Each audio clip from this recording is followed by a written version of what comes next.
Okay, good afternoon mga kasolar. So nakapaglinis na kami. Hindi kami natapos pero konti na lang yung gagawin. Nakapag-wiring na rin kami.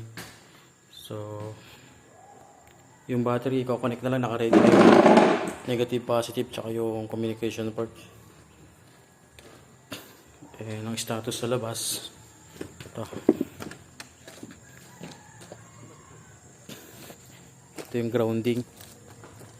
Tapos grid connection para papunta sa airpot ni Sir yun. Ilalagay namin sa on grid connection yung isang bahay na yun.